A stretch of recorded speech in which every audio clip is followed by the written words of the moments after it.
पिछले कुछ दिनों से हम लगातार ट्विटर पर ट्रेंड देख रहे हैं, सेव लक्षद्वीप, लक्षद्वीप को बर्बाद होने से बचाइए। इस तरह के चीज़ें हम देख रहे हैं।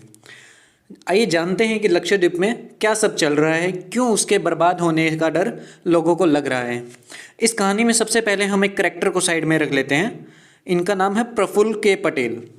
अभी इनके बारे में इतना जानना काफ़ी है कि ये बीजेपी पार्टी से संबंध रखते हैं। वीडियो में आगे इनके बारे में हम बताएंगे। पहले लक्षद्वीप के बारे में जानते हैं। लक्षद्वीप हमारा केंद्र शासित प्रदेश है, 7 केंद्र शासित प्रदेशों में से एक, और इंडिया का सबसे क्लीन और खूबसूरत जगहों में से एक है।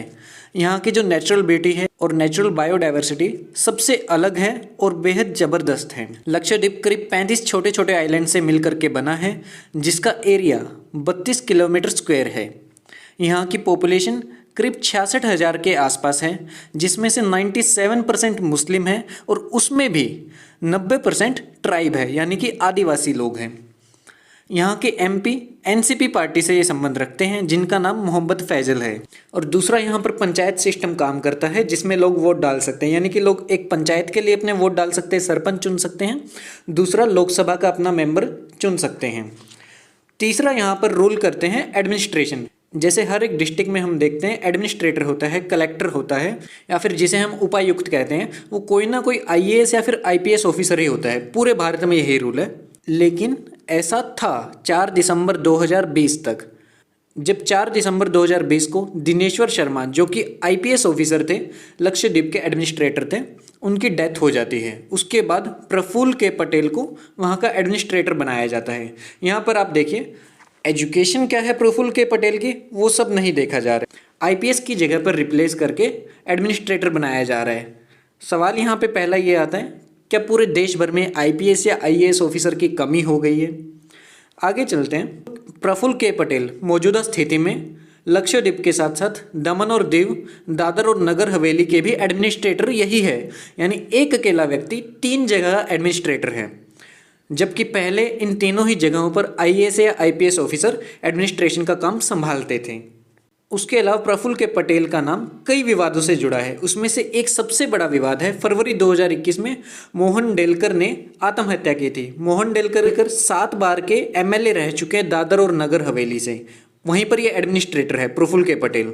तो वहाँ से जो एमएलए रह चुके हैं, उन्होंने मुंबई के किसी होटल में सुसाइड कर लिया था और करीब 15 पन्ने का सुसाइड नोट लिखा था, जिसमें प्रफुल्ल के पटेल का नाम था। उनके बेटे ने, मोहन डेलकर के बेटे ने आरोप लगाया है कि प्रफुल्ल के पटेल उनके पिता को प्रताड़ित करते थे, उन्हें कोई काम करवाने के लिए बाध्य कर रहे थे, और ऐसा न करने पर उन्हें डराया जा रहा था कि उन पर देशद्रोह का यूएपीए या फिर एनएसए लगवा करके फंसा देंगे। उसके अलावा प्रफुल्ल के पटेल वही व्यक्ति हैं जो कि 2010 में अमित शाह के जेल जाने के बाद, जब मौजूदा गृह मंत्री अमित शाह को सीबीआई ने जेल में डाल दिया था, तो प्रफुल्ल के पटेल को वहाँ का गृह मंत्री बनाया गया था, गुजरात का गृह मंत्री बनाया गया था। तो प्रफुल्ल के पटेल के आने के बाद लक्षद्वीप में क्या क्या चेंज हुए हैं उसके बारे में बात करते हैं। वहाँ पर जो पंचायत होती है, उसके पास 5 अधिकार क्षेत्र है, जिन पर वो अपने फैसले लेती है। शिक्षा का, स्वास्थ्य का, खेतीबाड़ी, पशुपालन और मछली पालन। ये 5 क्षेत्र है जिन पर पंचायत पूरे तरीके से नियंत्रण रखती थी और फैसला लेती थी। वो पांचों के पांचों क्षेत्र इनसे छीन करके प्रफुल्ल के पटेल ने अपने हाथ में ले लिया कि इन पर जो भी फैसला लिया जाएगा एडमिनिस्ट्रेशन लेगा। तो लोग जिस पंचायत को चुनते थे, जिन सब कामों के लिए चुनते थे, वो यहाँ पर निरर्थक हो जाती हैं, बेकार हो जाती हैं। दूसरा, इन्होंने क्या किया कि 97% मुस्लिम आबादी है, उन्होंने वहाँ पर बीफ बैन कर दिया, जो कि पूरे तरीके से एंटी पीपल डिसीजन माना जा सकता है। आगे इन्होंने एक और ड्राफ्ट क्या निकाला है, 2 से ज़्यादा बच्चे वाले व्यक्ति इलेक्शन नहीं लड़ सकते हैं। विपक्ष का कहना है कि ये इसलिए किया जा रहा है ताकि वहाँ के स्थानीय गद्दावर नेता जो है चुनाव ना लड़ सके। ज़्यादातर के शायद वहाँ पर 2 से ज़्यादा बच्चे हैं और जिनकी वहाँ के इलेक्शंस में अच्छी पकड़ है, लेकिन कोशिश यही की जा रही है कि उनको वहाँ से बाहर कर दिया जाए। लेकिन अगर हम पूरे भारत में देखें तो उनकी खुद की जो पार्टी है, उसमें करीब 97 एमपी जो है वो खुद 2 से ज़्यादा बच्चों वाले हैं। अगर ये पूरे भारत में लागू हो जाता है तो बीजेपी की जो 1/3 पार्टी है ख़त्म हो जाती है, वो इलेक्शन लड़ने के काबिल नहीं बचेंगे। तो उनके ऊपर क्यों नहीं लागू किया जा रहा है? यहाँ पर ये डिसीजन लिया जा रहा है पूरे तरीके से वहाँ के जो लोग हैं उनकी ताकत को कमज़ोर करने के लिए। उसके अलावा तीसरा पॉइंट अगर हम यहाँ पर देखें तो वहाँ पर एक एक्ट लाया गया है, एंटी गुंडा एक्ट। ये करीब करीब एनएसए यूएपीए की तरह ही है, जो कि पूरे भारत में अव्यवस्था का एक बड़ा कारण है। यूएपीए के अंडर हम ज़्यादातर केस देखते हैं, फर्जी केस होते हैं। साल भर या 1.5 साल तक के व्यक्ति को जेल में रखा जाता है। उसके बाद कहा जाता है कि इनके ऊपर जो एलिगेशन लगाए जा रहे थे सरकार के द्वारा वो प्रूव नहीं होते हैं। व्यक्ति का 1 या 1.5 साल जेल में रख के खराब कर दिया जाता है। उसके बाद कोर्ट से सॉरी कह करके छोड़ दिया जाता है। जो सरकार फंसाती है व्यक्ति को, उसे 5 रुपए का जुर्माना नहीं होता। तो वही चीज़ यहाँ पर ये प्रफुल्ल करने जा रहे हैं, एंटी गुंडा एक्ट लाए हैं। जबकि इस एरिया में क्राइम रेट पूरे भारत के मुकाबले सबसे कम है, बावजूद इसके ऐसा एक्ट लेके आ रहे हैं जो कि पूरे तरीके से गलत है। ये ब्रिटिश राज की याद दिलाता है जब रॉयल एक्ट पास किया गया था। लोगों का क्या कहना है, या फिर जो लोकल पॉलिटिशियंस हैं उनका कहना है कि ये उन लोगों को पकड़ने के लिए या परेशान करने के लिए लाया जा रहा है जो एंटी सीए प्रोटेस्ट में, एनआरसी प्रोटेस्ट में जिन्होंने हिस्सा लिया था, या फिर जो बीजेपी सरकार के खिलाफ आवाज़ उठाते हैं, उन्हें परेशान करने के लिए, उन्हें जेल में डालने के लिए ये एक्ट लाया जा रहा है। तो लोगों का जो डेमोक्रेटिक राइट है प्रोटेस्ट करना, सरकार के खिलाफ आवाज़ उठाने का जो हक है उनका, वो यहाँ पर ख़त्म कर दिया जाता है। उसके अलावा लक्षद्वीप में एक रूल था कि कोई भी व्यक्ति जो बाहर से लक्षद्वीप में आ रहा है उसे पहले तो अपनी कोरोना की नेगेटिव रिपोर्ट दिखानी होगी, दूसरा उन्हें 14 दिन के लिए क्वारंटाइन रहना पड़ेगा। ऐसा पहले रूल था, लेकिन प्रफुल्ल के पटेल ने आते ही ये रूल ख़त्म कर दिया, क्वारंटाइन रहने का रूल ख़त्म कर दिया। लोगों का कहना है कि जो इलाके में 6000 केस उनके यहाँ पर अब तक आ चुके और 20 से ज़्यादा लोगों की मौत हुई है कोविड की वजह से, उसके जिम्मेदार पूरे तरीके से प्रफुल्ल के हैं। क्योंकि पिछली वेव में जहाँ पर भारत को इतना खतरनाक नुकसान हुआ था, पूरे भारत को, उस वक्त लक्षद्वीप में एक भी केस नहीं था, अब तक नहीं था। लेकिन जब से इन्होंने ये रूल हटाया है 14 दिन के क्वारंटाइन का, वहाँ पर केसेस बढ़ना शुरू हुए और लोगों की मौत होना शुरू हो गई। तो कोविड फैलाने के लिए प्रफुल्ल के बड़े हद तक जिम्मेदार हैं। इसके बाद अगर हम देखें बीजेपी शासित राज्य में, जैसे कि गुजरात है, वहाँ पर लिकर जो है यानी कि अल्कोहल बैन है, शराब बेचना बैन है। ऐसे ही बिहार में भी बैन है, हालांकि वो नीतीश सरकार के अंडर है, लेकिन बीजेपी की साठगांठ के साथ वो सरकार चल रही है।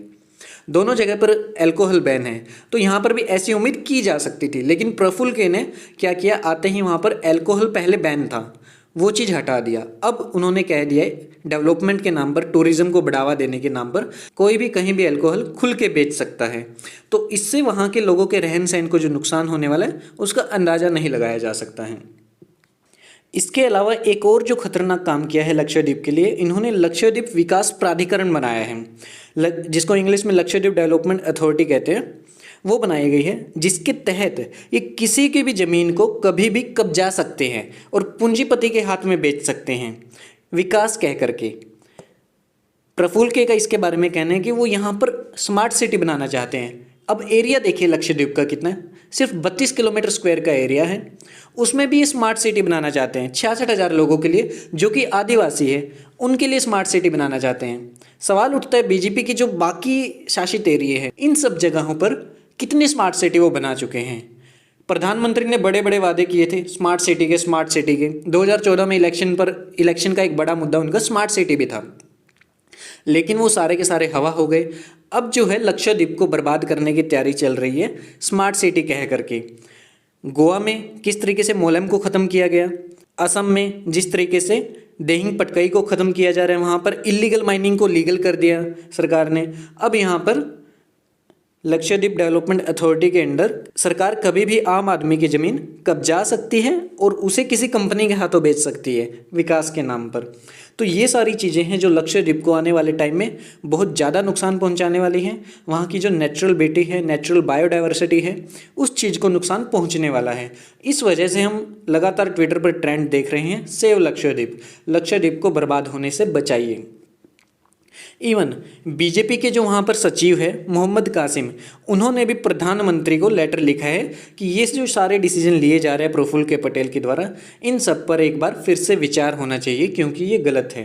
केरल विधानसभा के विपक्ष नेता वीडी सथेसन ने मंगलवार को अमित शाह को पत्र लिखकर पटेल को वापस बुलाने की मांग की, यह कहते हुए कि पटेल जो भी कर रहे हैं उससे द्वीपवासी बुरी तरह प्रभावित हो रहे हैं, क्योंकि केरल का और लक्षद्वीप का जो कल्चर है ज़्यादातर हद तक सेम है। तो उनका कहना है कि वहाँ का जो कल्चर है उसको बर्बाद किया जा रहा है और द्वीपवासियों को बहुत बुरी तरह प्रभावित करने वाला है। वहाँ पर जो सब प्रोटेस्ट हो रहे हैं वो कोई महत्व ही नहीं रखते। जब वहाँ पर गुंडा एक्ट आ जाता है या फिर लक्षद्वीप डेवलपमेंट अथॉरिटी आ जाती है, गुंडा एक्ट के तहत उठा करके व्यक्ति को जेल में डाल देंगे, डेवलपमेंट के नाम पर उसकी ज़मीन कब्जा ली जाएगी। उसके अलावा कांग्रेस के केरल के नेता ने हिबी एडन ने भी राष्ट्रपति और प्रधानमंत्री को पत्र लिखकर द्वीपवासियों के हितों और संस्कृति की रक्षा करने के लिए आग्रह किया है। तो ये पूरी कहानी है। इस वजह से लक्षद्वीप को बचाने की बात कही जा रही है। सरकार को इसके बारे में सीरियस होना चाहिए, सोचना चाहिए प्रफुल्ल के पटेल के बारे में भी, और जो सब नुकसान वो